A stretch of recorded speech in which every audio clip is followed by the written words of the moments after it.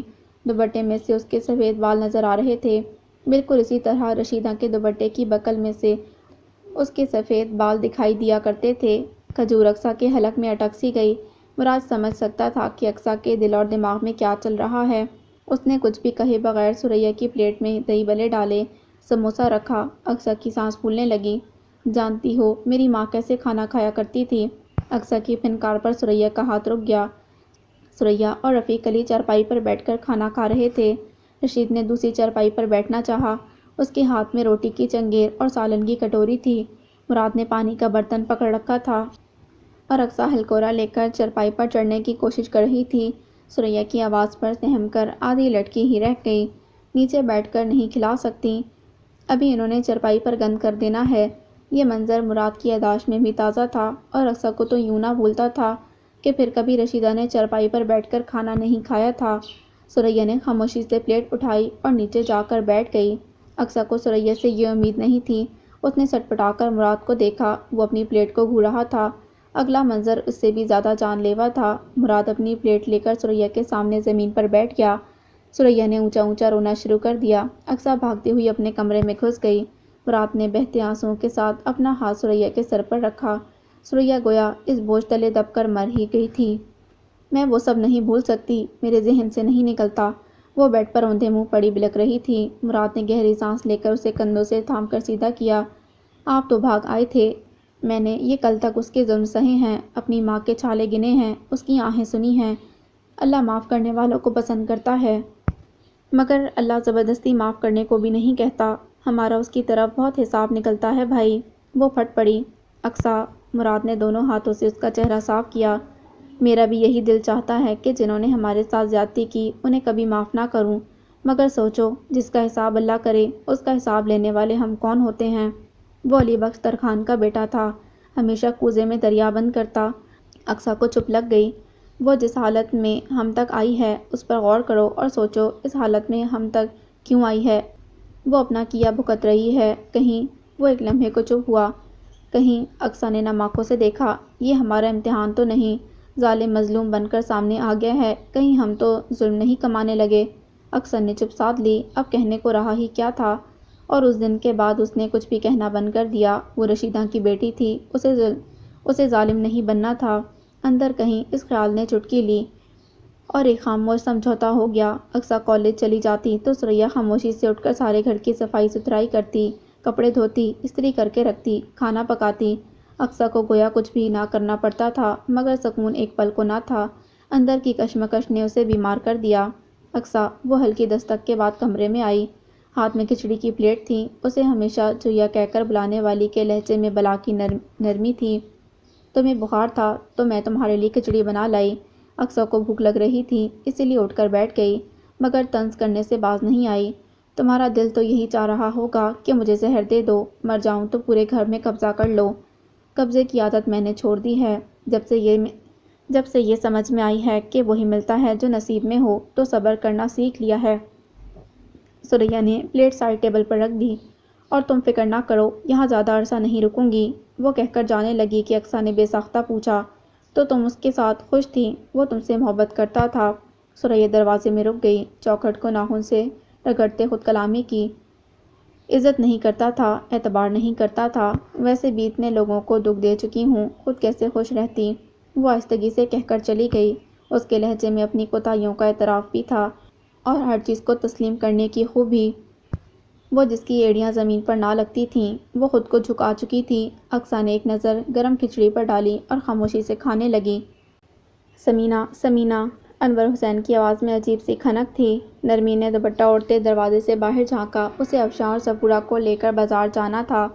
خیریت تو ہے؟ سمینہ ہال کر دوسرے کمرے سے نکلی۔ یہاں آؤ۔ انور نے آگے بڑھ کر سمینہ کا ہاتھ پکڑا اور چارپائی پر بٹھا دیا۔ سب ٹھیک تو ہے؟ سمینہ کے چہرے پر تشویش تھی۔ تمہارے لیے کچھ لایا ہوں۔ اس کے برابر میں بیٹھ کر انور حسین نے ہاتھ میں پکڑا شاپر سمینہ کی گود میں رکھ دیا۔ میرے لیے؟ سمینہ کو تو یاد بھی نہ تھا کہ انور آخری بار اس کے لیے کون سی چیز لایا تھا۔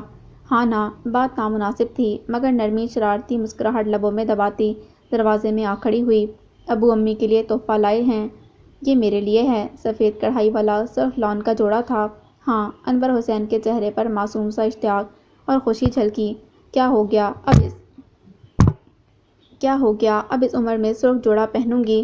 سفید بھی تو ہے، تم پر بہت اچھا لگے گا۔ کتنا عرصہ ہو گیا تمہیں نئے جوڑے میں نہیں دیکھا۔ کب سے پیسے جمع کر رہا تھا، پہلے ہی سوچ لیا تھا اس عید پر تمہیں مہنگا جوڑا لے کر دوں گا، تم سلوا کر ضرور پہننا۔ اتنا مہنگا؟ اس میں تو 2 جوڑے آ جاتے، نمو کے لیے رکھ لیتی ہوں۔ انور حسین کا منہ اتر گیا، اب مداخلت ناگزیر تھی۔ اچھا ابو جی، امی کے لیے عید کا جوڑا اور ہمارے لیے کچھ بھی نہیں؟ تم نے تو اپنی پسند کا لے ہی لینا تھا، میں نے سوچا تمہاری ماں خوش ہو جائے گی۔ انور نے شاکی نظروں سے سمینہ کو دیکھا۔ ہاں تو خوش ہیں، اتنا پیارا جوڑا لے کر کون خوش نہیں ہوگا؟ نرمین نے سفید دوپٹہ اٹھایا جس کے کنارے پر سرخ کروشیا کی بیل بنی تھی۔ بھائی میں بہت خوش ہوں، پر یہ تم سلوا لینا، کالج میں کوئی نہ کوئی فنکشن آ جاتا ہے، تمہیں چھٹی کرنا پڑتی ہے، سمینہ نے جلدی سے کہا۔ انور کی آنکھوں میں باقاعدہ ناراضگی جھلکنے لگی۔ جی نہیں، یہ جوڑا تو آپ ہی سلوائیں گی۔ نرمین نے دوپٹے کی تہہ کھولی۔ ہاں مگر مجھے تو۔ نرمین نے دوپٹہ کھول کر سمینہ کے سر پر ڈال دیا۔ دیکھیں کتنی پیاری لگ رہی ہیں، بس طے ہو گیا، عید پر آپ یہی سوٹ پہنیں گی۔ حد کرتی ہو نمو، سمینہ کا چہرہ سرخ ہو گیا۔ انہوں نے دوپٹہ اتار کر تہہ لگائی۔ ہاں اب تو سنبھال کر رکھیں گی، نرمین نے ہنستے ہوئے کہا۔ تبھی افشاں نے دیوار سے جھانکا۔ نمو چلیں، ہاں آ جاؤ۔ بازار اپنی روایتی رونق کے ساتھ جگمگا رہے تھے۔ چوڑی، مہندی، فینسی جوڑے، جھلملاتے سوٹ۔ نرمین نے بچوں کے لیے نکر شرٹ اور فضا سمرین کے لیے فراقیں خریدیں۔ بچوں کو وہ اسی لیے ساتھ نہیں لائی تھی کہ مہنگی چیزیں دیکھ کر دل برا کرتے، جبکہ اسے سیل میں اچھی چیزیں مل گئی تھیں۔ نرمین، صفورہ خالہ کو جوس کارنر پر بٹھا دیا تھا۔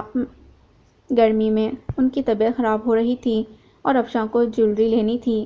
وہ عائزہ کلیکشن کی طرف بڑھی کہ اچانک سے سامنے مراد اور اقصیٰ آ گئے۔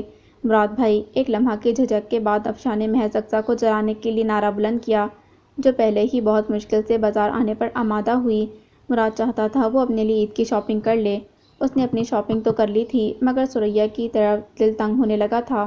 پہلے ہی اسے اتنے کپڑے لے دیے ہیں، وہ تو گھر پہننے کے لیے دیے تھے، اب عید کے لیے تو دیں گے نا، ہمارا فرض نہیں ہے؟ تبھی افشاں اور نرمین مل گئیں۔ یہ تو بہت اچھا ہوا، مجھے آپا ثریا کے لیے کچھ چیزیں لینی ہیں، یہ اقصیٰ تو ذرا مدد نہیں کروا رہی۔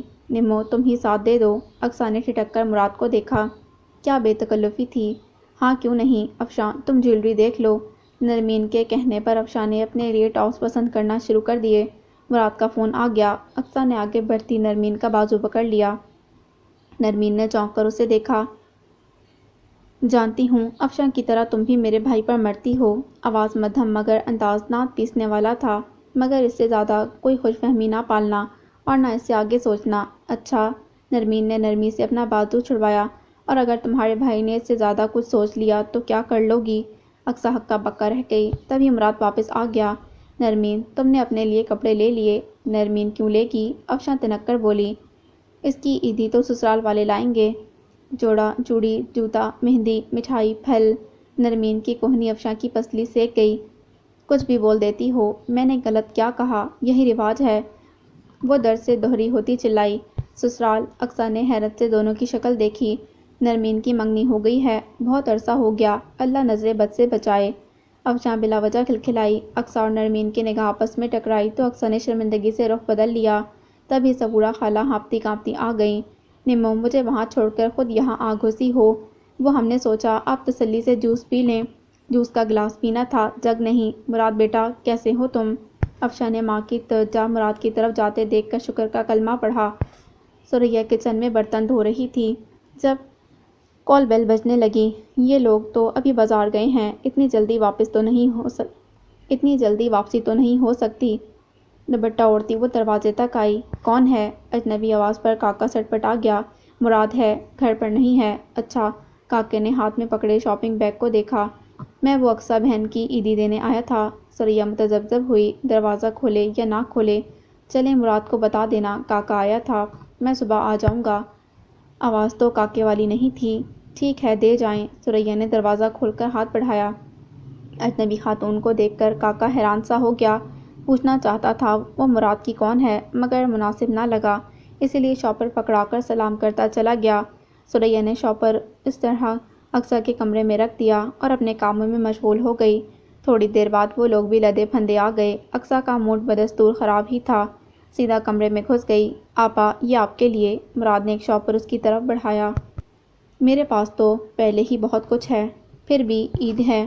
سریا کے دل پر گھونسا سا پڑا، جس کے خیالوں کی مہندی ہتھیلیوں پر رنگی تھی، جس کے نام کی چوڑیاں کنوارے جذبوں کے ساتھ کھنکھناتی، اس کے ساتھ ایک عید بھی منانا نصیب نہ ہوئی۔ آپا، مجھے اس کا نمبر دو۔ سریا نے تیزی سے سر اٹھایا۔ اس سے بات کرتا ہوں، اگر آپ واپس جانا چاہیں یا کوئی گنجائش نکلتی ہو۔ کوئی گنجائش نہیں ہے مراد، اس کی آواز بھرا گئی۔ تب اسے آپ کو تحریری طلاق دینا ہوگی، یہ معاملہ تبھی ختم ہوگا۔ معاملہ تو خیر ختم ہو گیا، اب کیا فرق پڑتا ہے؟ بہت فرق پڑتا ہے۔ اس نے آپ کو زبانی طلاق دی ہے، جس کا کوئی گواہ نہیں، کل کو تنگ بھی کر سکتا ہے، مگر پھر بھی مکر بھی سکتا ہے، تب کیا کریں گی؟ سریا پریشان ہو کر مراد کی شکل دیکھنے لگی۔ نمبر دیں، میں بات کرتا ہوں۔ سریا نے اسے نمبر دے دیا، جسے مراد نے اپنے موبائل میں محفوظ کر لیا۔ یہ کیا ہے؟ اقصیٰ ہاتھ میں کاکے والا شاپر لے آئی۔ یہ وہ کوئی دے کر گیا تھا، تم نے یہاں بھی وہی حرکتیں شروع کر دیں۔ اقصیٰ نے تیزی سے سریا کی بات قطع کی۔ سریا کا رنگ اڑ گیا۔ مراد نے فہمائشی نظروں سے اقصیٰ کو گھورا۔ کوئی تمہارے لیے عیدی دے کر گیا تھا، سریا نے پست آواز میں بتایا، اور نظریں چراتی تیزی سے وہاں سے چلی گئی۔ وہ اپنی شاپنگ والا شاپر بھی وہیں چھوڑ گئی تھی۔ کچھ تو سوچ کر بولا کرو، کاکے نے کہا تھا وہ تمہارے لیے عیدی بھجوائے گا، میں بتانا بھول گیا۔ مراد نے ناراضگی سے کہا تو وہ شرمندہ ہو گئی۔ مجھے کون سا پتہ تھا؟ تمہارا موڈ کیوں خراب ہے؟ ایک ایک چیز اپنی پسند سے خریدی ہے۔ مراد اب اسے ٹوکنے لگا تھا۔ اور وہ دوسرا سامان کس کے لیے تھا؟ سارا دکھ تو یہی تھا۔ وہ مراد کی آنکھوں میں شرارت جاگی۔ وہ تو تمہاری ہونے والی بھابھی کے لیے تھا۔ اقصیٰ نے گہری سانس لے کر غصہ ضبط کیا۔ مجھے اس سے ملنا ہے۔ ٹھیک ہے، عید والے دن دوپہر کو کھانے پر اس کے گھر والوں کو انوائٹ کر لیتا ہوں، لیکن وعدہ کرو انتظام اچھا کرو گی۔ دیکھیں گے، لہجے میں ناراضگی متحرشہ تھی۔ اس طرح تو میں نہیں بلاؤں گا۔ وہ دونوں ہاتھ سر کی پشت پر باندھ کر پلنگ پر لیٹ گیا۔ اگر وہ مجھے پسند نہ آئی، کیا فرق پڑتا ہے؟ میری اس کے ساتھ کمٹمنٹ ہو چکی ہے۔ اب پلیز یہ سارا سامان لے جاؤ، میں تھوڑا ریسٹ کرنا چاہتا ہوں۔ اقصیٰ پیچ و تاب کھاتی سارا سامان اٹھا کر چلی گئی۔ کاکے کے ہوٹل کی رونقیں تھوڑی ماند تھیں۔ روزے اور گرمی کی وجہ سے لوگ گھروں سے نہ نکلتے۔ ہاں، شام کو خوب رش رہتا۔ السلام علیکم۔ فالسے کا شربت پیتے کاکے نے ناراض نگاہوں سے آنے والے کو دیکھا اور مخصوص نعرہ "او شہزادہ آیا" کی جگہ بڑی سنجیدگی سے پوچھا، "نواں آیا ہے سوہਣیاں؟" مراد کا کہکہ بے ساختہ تھا۔ وہ کرسی گھسیٹ کر بیٹھ گیا۔ کاکا، اتنی ناراضی؟ اچھا، اب میرا ناراض ہونا بھی نہیں بنتا۔ مہینوں گزر جاتے ہیں، جب سے تمہارا کام بڑھا ہے تم تو صورت دکھانے بھی نہیں آئے۔ کام ہی نہیں بڑھا، گھر کی ذمہ داریاں بھی بڑھ گئی ہیں۔ مراد نے تھکے تھکے انداز میں ٹانگیں پھیلائیں اور شربت کی بوتل کو دیکھا۔ کاکا، ہٹے کٹے ہو، روزہ کیوں نہیں رکھتے؟ رکھے تھے، پھر شوگر لو رہنے لگی۔ کاکا نے شرمندگی سے کان کھجایا۔ اقصیٰ چیزیں دیکھ کر بہت خوش ہوئی، شکریہ کہہ رہی تھی۔ چھوٹا موٹا جھوٹ بولنے میں کیا حرج تھا؟ چلو اچھا ہے، گھر میں کوئی مہمان آئے ہیں؟ کاکے نے محتاط انداز میں پوچھا تو مراد ایک لمحے کے چپ کے بعد گویا ہوا، سریا آپا آئی ہیں۔ ہیں؟ کاکے کو اچھو لگ گیا۔ وہ چند لوگ جو مراد کی زندگی کے ہر پہلو سے آگاہ تھے، ان میں سے ایک کاکا بھی تھا۔ وہ نیک خد و خال والی خاتون سریا تھی۔ اس نے کہہ کر خود ہی زبان دانتوں تلے دبا لی۔ مراد نے اس کے لہجے اور انداز پر زیادہ غور نہیں کیا۔ بہت مشکل حالات سے گزر کر آئی ہیں، میرے پاس اور کوئی آپشن نہیں تھا کہ انہیں اپنے گھر میں ٹھہرا لوں۔ اللہ خیر کرے۔ ان الفاظ کا مفہوم تھا کہ تفصیل بیان کی جائے، اور تفصیل سنتے سنتے کاکے کا گداز دل مزید گداز ہو گیا۔ آنکھیں بھر آئیں۔ خود اس کی اپنی زندگی ازدواجی لحاظ سے ناکامی سے دوچار ہو چکی تھی۔ بیوی کے ساتھ بنی نہیں تو وہ طلاق لے کر چلی گئی، اب وہ تھا اور اس کا ہوٹل۔ تم نے اس کے شوہر مطلب سابقہ شوہر سے بات کی؟ ابھی تو نہیں۔ تو کرو، سوچ کیا رہے ہو؟ جان چھڑاؤ۔ مراد نے کچھ سوچ کر موبائل نکال کر نمبر ملایا۔ کال جلد ہی مل گئی۔ سریا کا نام آتے ہی بشیر تڑوا کر سیدھا ہوا۔ پاس بیٹھی سکینہ بھی ہڑبڑا گئی۔ ابھی تو جان چھوٹی ہے، سوکن کا عذاب سر سے اترا تھا۔ تم اس کے کون ہو؟ بھائی ہوں، بشیر نے کھل کر کہکا لگایا۔ پاگل کسی اور کو بنانا اور اس کے جھانسے میں نہ آنا، ایسی عورتیں کسی کو بھائی نہیں بناتی۔ یہ وہ شخص تھا جس کے لیے سریا ساری حدیں پار کر گئی تھی۔ جس عورت کو زندگی سے نکال چکے، اس کے لیے بکواس کرنے کی ضرورت نہیں۔ سیدھے سیدھے طلاق کے کاغذات بھیجو، نہ بھیجوں تو میں تمہیں دیکھ لوں گا۔ مراد کی دھمکی آمیز لہجے پر بشیر بفر گیا۔ تو پھر تم دیکھ ہی لو۔ کال کاٹ کر دیکھا تو سکینہ اسے گھور رہی تھی۔ اس عورت کو اس طرح رول دوں گا؟ ان چکروں میں کہیں خود نہ رل جانا۔ پاگل تو نہیں ہو گئی؟ ہو جاؤں گی، تم نے شادی کر لی، میں نے کچھ نہیں کہا۔ اب اسے طلاق کا کاغذ نہ ملا تو خدا کی قسم پورا خاندان جمع کر لوں گی۔ سکینہ بھڑک اٹھی۔ بشیر نے غصے میں ہاتھ اٹھانا چاہا کہ عبداللہ بھاگ کر ماں سے چمٹ گیا۔ میری ماں کو مت مارو۔ بشیر کا ہاتھ اس کے پہلو میں گر گیا۔ سکینہ نے بچے کو گود میں اٹھا کر سلگتی نگاہوں سے اسے دیکھا۔ مجھے ثریا نہ سمجھنا، میرے پیچھے میرا پورا خاندان موجود ہے۔ وہ بچے کو لے کر باہر نکل گئی اور بشیر یہ بات اچھی طرح جانتا تھا، مگر اسے سکینہ کے خاندان سے زیادہ اپنے بچے کی فکر تھی۔ اسی شام سکینہ بچے کو لے کر میکے چلی گئی کہ جب ثریا کو کاغذ بھیج دے گا وہ واپس آ جائے گی۔ بشیر کا دل چاہا ایک کاغذ سکینہ کو بھی بھجوا دے۔ چاند رات کی مخصوص گہما گہمی شروع تھی۔ سمرین اور فضا کون مہندی لے کر افشاں کے پاس بھاگ گئیں۔ سمینہ نے صبح کی تیاری شروع کر دی تھی۔ لڑکے اپنے بوٹ پالش کرنے، اینک اور گھڑیاں دیکھنے میں مصروف تھے۔ نرمین کا دل نامعلوم سی اداسی کے گھیرے میں تھا۔ تبھی ہر چیز سے نظریں چرائے چھت پر آ گئی۔ مجھے تو کوئی لڑکی سمجھتا ہی نہیں، جیسے میری کوئی خواہش میرے کوئی خواب ہی نہیں۔ میں نے کہہ دیا میرے پاس کپڑے ہیں، کسی نے اصرار نہیں کیا کہ تم بھی لے لو۔ افشاں نے کتنے واضح الفاظ میں مراد سے کہا۔ اس نے ڈھیروں چیزیں خریدیں مگر میرے لیے کچھ بھی نہیں۔ ننھی ننھی خواہشوں کو دبا دبا کر جینے کا مطلب یہ تو نہیں کہ دل مردہ ہی ہو گیا۔ چھوٹی چھوٹی خواہشیں پھلجھڑیوں کی طرح چھوٹتی اس کے نرمل کومل جسموں کو جگا رہی تھیں۔ اس نے نیچے اٹھنے والے ہر شور کو نظر انداز کر کے کان بند کر لیے اور خود سے ہی روٹھ کر بیٹھ گئی۔ دل ننھے بچے کی طرح ضدی ہو گیا۔ جب تک کوئی بلائے گا نہیں، نیچے نہیں جاؤں گی۔ دونوں کونیاں منڈیر پر ٹکا کر اس نے تاج محل کی بتیاں گننا شروع کر دیں۔ باربیکیو کی خوشبو اور دھواں فضا میں موجود تھا۔ نرمین، وہ ہڑبڑا کر مڑی۔ مراد، تم اس وقت؟ سوچا تھا چاند تمہارے ساتھ دیکھوں گا مگر میں لیٹ ہو گیا۔ مراد نے سمت دیکھا جہاں چاند نمودار ہوا تھا۔ مجھے نظر ہی نہیں آیا۔ نرمین کے لہجے میں مایوسی۔ مراد چونک گیا۔ میری طرف دیکھو۔ نرمین نے نظریں اٹھا کر اسے دیکھا اور ہنس دی۔ اب یہ نہ کہنا کہ میں تمہارا چاند ہوں۔ نہیں، تم میری چاندنی ہو۔ دونوں کی ہنسی باہم مل کر چھت کے کونے کونے میں کلکلی کھیلنے لگی۔ نیچے چلیں۔ نرمین نے قدم بڑھائے تو مراد نے آہستگی سے اس کا ہاتھ تھام کر روکا۔ تم نے اپنے لیے شاپنگ کیوں نہیں کی؟ جو دوسروں کے لیے سوچنے کی عادی ہو جائیں انہیں اپنا خیال نہیں آتا۔ اس کے لہجے میں اداسی کی گرد چھا گئی تھی۔ مجھ سے کہتے تھیں۔ نرمین نے بے حد حیرت سے مراد کو دیکھا۔ افشاں کی چھت پر چلنے والی لائٹ کی روشنی سیدھا مراد کے چہرے پر پڑ رہی تھی۔ نرمین نے خفا ہو کر ہاتھ چھڑا لیا۔ کہہ کر کروایا تو کیا کروایا؟ ہر موقع پر تحفہ دینے والا مراد اتنا اہم موقع بھول گیا۔ وہ امی بلا رہی ہیں۔ وہ تیزی سے سیڑھیاں اتر گئی۔ صحن میں میلہ لگا تھا۔ چارپائی پر بہت کچھ رکھا تھا۔ بڑے سے ڈبے میں رنگ برنگی کانچ کی چوڑیوں کے کتنے ہی سیٹ تھے۔ ساتھ میں طلحہ اور حذیفہ کے کھلونے، چوڑیاں سمرین اور فضا کی بھی تھیں۔ مٹھائی کا ڈبہ اور پھل بھی ساتھ شاپر میں رکھے تھے۔ جوڑا، چوڑی، جوتا، مہندی، مٹھائی، پھل۔ وہ اس کے کان میں سرگوشی کرتا گھوم کر سامنے آیا۔ لسٹ مکمل ہو گئی یا کچھ باقی ہے؟ نرمین نے ہنسی ضبط کرنے کی کوشش میں سر جھکا لیا۔ ہاں، ایک چیز تمہاری سہیلی لسٹ میں گنوانا بھول گئی تھی۔ مراد نے بیگ میں ہاتھ ڈال کر پرفیوم نکالا، کھولا اور ہلکا سا اسپرے نرمین پر کر دیا۔ کیسی خوشبو ہے؟ تمہاری محبت کی خوشبو سے زیادہ نہیں ہے۔ نرمین کہنا چاہتی تھی کہ سمینہ مراد کے لیے شربت لے کر آ گئی۔ ساتھ وہ ناراض بھی ہو رہی تھی کہ مراد اتنی ساری چیزیں کیوں لایا ہے۔ اگر لانی ہی تھیں تو بہنوں کو ساتھ لاتے۔ بہنیں بھی آ جائیں گی۔ کل دوپہر کا کھانا آپ لوگ ہمارے گھر کھائیں گے۔ سمینہ مراد کی دعوت پر گڑبڑا گئی۔ اب تو میں سارا سودا بھی دے آیا ہوں، کل تو آپ کو ہماری طرف ہی آنا ہوگا۔ ٹھیک ہے نا بچوں؟ ٹھیک ہے۔ طلحہ اور حذیفہ پرجوش ہوئے۔ اچھی طرح تیار ہو کر آنا۔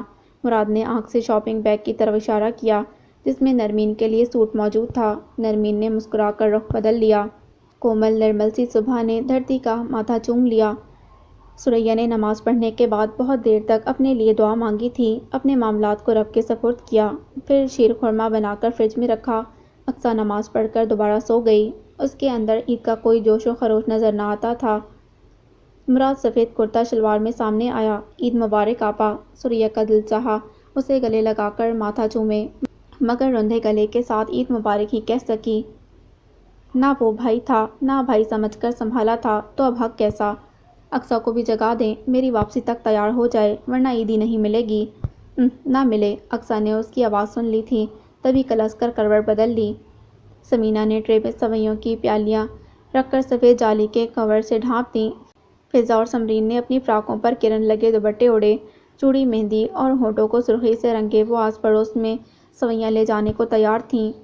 جوش اس لیے بھی زیادہ تھا کہ ہر گھر سے عیدی ملنے کی بھی توقع تھی۔ امی جی آپ یہاں کیا کر رہی ہیں؟ نرمین نے انہیں کچن میں مصروف دیکھا تو سر پر ہاتھ مار کر رہ گئی۔ جلدی سے اٹھ کر تیار ہو جائیں، ابو نماز کے بعد آتے ہوں گے۔ اس نے انور کا لایا سوٹ ارجنٹ ماں کے لیے سلوایا تھا۔ جلدی نہیں ہے، نہا کر کپڑے بدلیں، کام میں خراب ہو جائے گا۔ مراد کے گھر جانا ہے تب بدلوں گی۔ کام میں کر لوں گی، آپ بس تیار ہو جائیں۔ اس نے زبردستی ماں کو نہانے بھیج دیا۔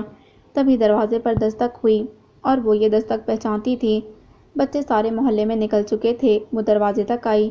کون ہے؟ سائل۔ معاف کرو، اس نے شرارت سے کہا۔ معافی نہیں چاہیے۔ سائل کے لہجے میں برہمی جھلکی۔ ہمارے پاس اس کے سوا دینے کے لیے اور کچھ نہیں، ایک جھلک بھی نہیں۔ بدلے میں کیا دو گے؟ دعا؟ دینے والے تو معافی کے بدلے دعا دے دیتے ہیں۔ بالکل نہیں۔ ایک اس ہاتھ لے، مجھے تو یہ سودا منظور نہیں۔ مرضی ہے۔ وہ جانے کو آمادہ ہوا۔ نرمین نے گھبرا کر دروازہ کھولا۔ جا رہے ہو؟ مراد ہنس دیا۔ نرمین گرین لان کے سوٹ میں ملبوس، دوپٹے کو سلیقے سے اوڑھے، سبھی چہرے پر ہلکی سی گھبراہٹ۔ تمہیں عید مبارک کہے بغیر کیسے چلا جاتا؟ اندر آ جاؤ۔ نہیں، اپنے گھر پر تمہارا انتظار کروں گا۔ جلدی آنا، دوپہر کے کھانے پر بلایا ہے، اب کیا ناشتے پر آ جاؤں؟ کوئی حرج نہیں، رہنے ہی دو۔ وہ ہنس پڑی۔ چلتا ہوں، سب کو عید مبارک گھر پر ہی کہوں گا، بس جلدی آنا۔ وہ جس کام کے لیے آیا تھا ہو گیا، اب رکنے کا کیا جواز؟ نرمین نے عقب سے اسے جاتے دیکھا۔ سفید شلوار قمیض سنہری غصے میں اس کی قامت نمایاں ہو رہی تھی۔ وہ اتنا اجلا، اتنا پیارا لگا کہ نرمین نے بے ساختہ ماشاء اللہ کہا۔ اسی لمحے مراد نے پلٹ کر دیکھا۔ نرمین نے گھبرا کر دروازہ بند کیا۔ جیسے ہی مڑی، دیوار پر ٹنگی افشاں نے شرارت سے بھویں اچکائیں۔ تمہاری عید تو مبارک ہو گئی، ایسا ہی سمجھ لو۔ سنا ہے دعوت ہے؟ ہاں۔ نرمین قریب آئی۔ مجھے بھی لے جاؤ، میں اقصیٰ کے تاثرات دیکھنا چاہتی ہوں، افشاں نے ملتجی انداز میں کہا۔ انہوں نے تمہیں نہیں بلایا؟ سنو، دیکھ لینا کہیں محترمہ تو توپ کا گولا لے کر نہ بیٹھی ہوں۔ وہ ناراض ہو کر اتر گئی۔ دل تو اس کا یہی چاہے گا، کیا کر سکتے ہیں؟ نرمین نے ٹھنڈی سانس بھری۔ پورے گھر میں انواع و اقسام کی خوشبوئیں پھیلی تھیں۔ دعوت کا انتظام سریا نے سنبھال لیا تھا۔ مراد نماز پڑھ کر آیا تو کاکے کو بصد اصرار ساتھ ہی لے لیا۔ دروازہ سریا نے ہی کھولا۔ کاکا آ جائیں، آپا کاکے کے لیے جلدی سے شیر خورمہ لے آئیں۔ وقاص نام ہے میرا، کاکا نے سر پٹا کر کہا۔ کاکا کہنے کی عادت اتنی ہو گئی تھی کہ اصل نام ہی بھول جاتا ہے۔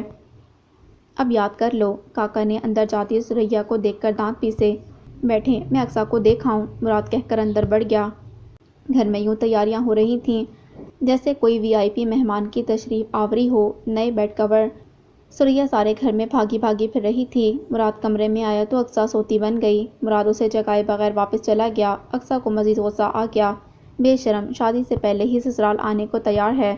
تبھی ذہن میں خیال سا جاگا، تمہیں تو سبق سکھاؤں گی۔ اس نے نورالعین کا نمبر ملایا، وہ اس کی کال پر ہی جاگی تھی۔ کیا ہے یار، کوئی اتنی صبح کسی کو کال کرتا ہے؟ اس کی عید مبارک کے جواب میں نور نے بیزاری سے کہا۔ تم ابھی تک سو رہی ہو؟ عید ہے یار، ہماری عید شام کو شروع ہوتی ہے، اس نے جمائی لی۔ اچھا سنو، ایک کام کرو، آج دوپہر کو میرے گھر آ سکتی ہو؟ نورالعین جیسی طرح دار اور خوبصورت لڑکی جب مقابل ہوگی تو کسی اور کی دال کہاں گلے گی؟ یہ اقصیٰ کی بے وقوفی یا حد سے بڑی خوش فہمی تھی کہ اس نے بہت سی چیزیں خود سے ہی فرض کر رکھی تھیں۔ نہ جانے کیوں اسے گمان تھا کہ معاملات اسی طرح چلیں گے جس طرح اس نے سوچ رکھا تھا۔ دعوت دے رہی ہو؟ ہاں یار، تمہاری دعوت کا بہت شکریہ، مگر میں نہیں آ سکوں گی۔ کیوں؟ اقصیٰ کو دھچکا سا لگا۔ اتنا صاف انکار؟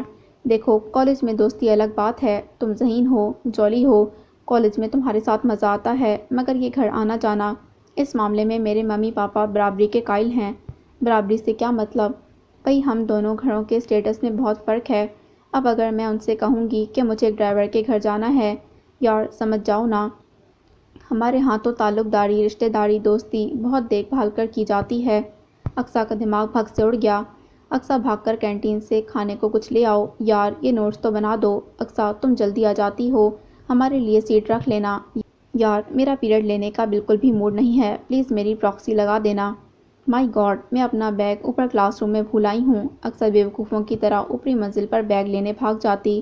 تعلق داری، رشتہ داری اور دوستی تو برابری کے لوگوں میں ہوتی ہے، اور اقصیٰ کو تو ان کاموں کے لیے رکھا گیا تھا۔ تمہیں برا لگا؟ یہ کوئی ایسی بات تو نہیں، کالج تک تو ہماری دوستی رہے گی۔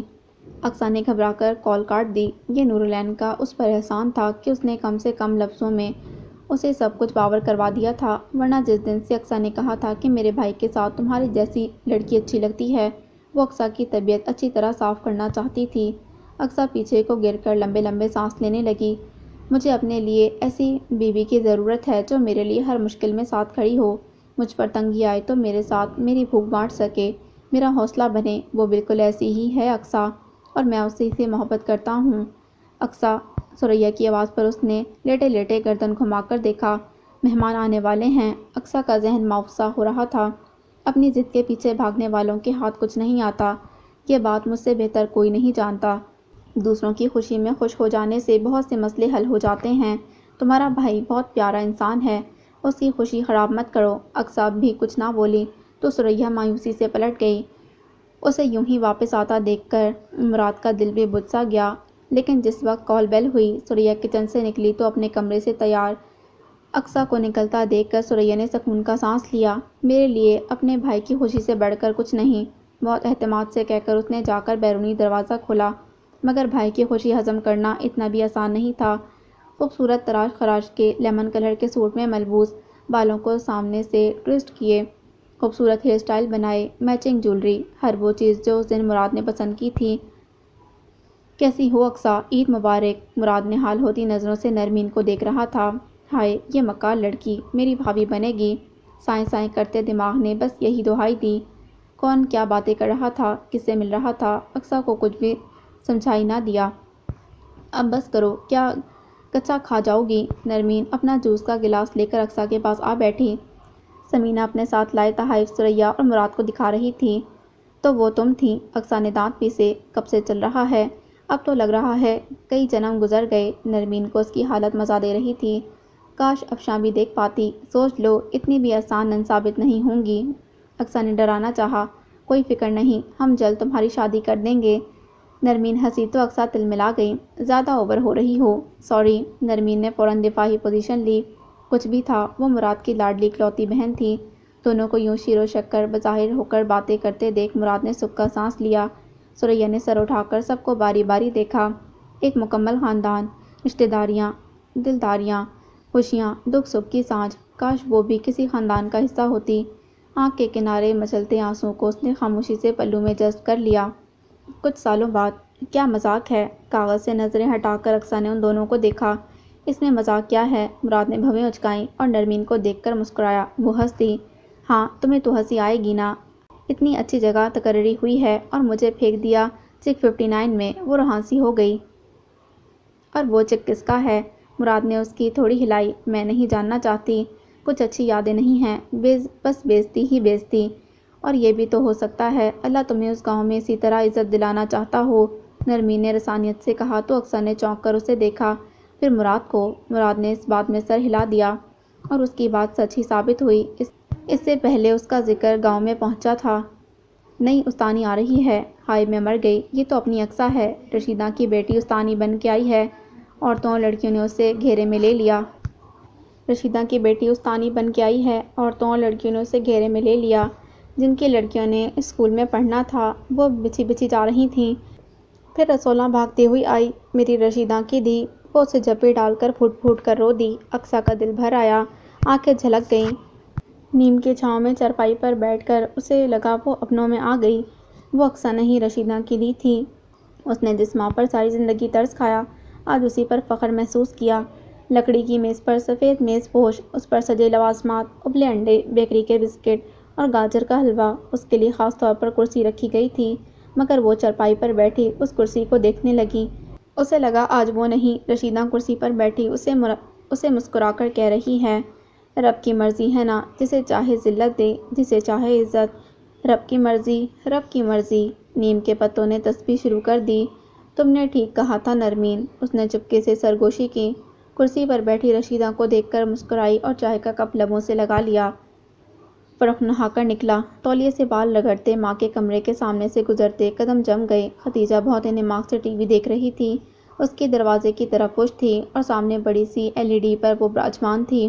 نرمین انور حسین اور اینکر جوش و خروش سے کہہ رہی تھی، آج جوان پاکستان میں ہماری مہمان وہ لڑکی ہے جس نے اپنی عزم اور ہمت سے نہ صرف اپنی زندگی سنواری بلکہ اپنے خاندان کو بھی اپنے پیروں پر کھڑا کر دیا۔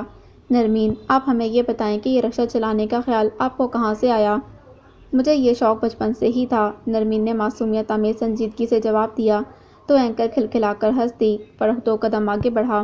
خدیجہ خالہ نے مڑ کر اپنے بیٹے کو دیکھا، وہ لاشعوری طور پر ان کے برابر آ کر بیٹھ گیا۔ میرے سامنے 2 ہی راستے تھے، ہمت ہار دوں اور میرے گھر والے ساری زندگی دوسروں سے بھیک مانگتے رہیں، دوسروں کے لیے برت بن جائیں، یا پھر حوصلہ پکڑوں اور اپنے گھر والوں کو اور اپنے گھر کو دوسروں کے لیے مثال بنا دوں۔ اور آپ نے مثال قائم کر دی، رکشہ چلا کر اپنے گھر والوں کے لیے روزگار کمانے کے علاوہ اپنی تعلیم بھی جاری رکھی، اور آج آپ ایک استاد ہیں اور قوم کی بچیوں کو اسی عزم اور ہمت کا درس دیتی ہیں۔ میز پر رکھا چھوٹا ٹی وی فل آواز میں چل رہا تھا۔ پورے گھر میں نرمین کی آواز گونج رہی تھی۔ نیچے بچھی دری پر بیٹھے بچے جو اب اتنے بھی بچے نہیں رہے تھے، آنکھوں میں اشتیاق اور محبت بھرے نرمین کو دیکھ رہے تھے۔ آپا کتنا خوبصورت بولتی ہیں، میں تو سب کو بتا کر آ رہا ہوں، آپا کا انٹرویو آ رہا ہے، میں بھی آپا جیسا بننا چاہتا ہوں۔ چارپائی پر بیٹھے انور حسین اور ثمینہ نے ایک دوسرے کو دیکھ کر نم آنکھیں صاف کیں۔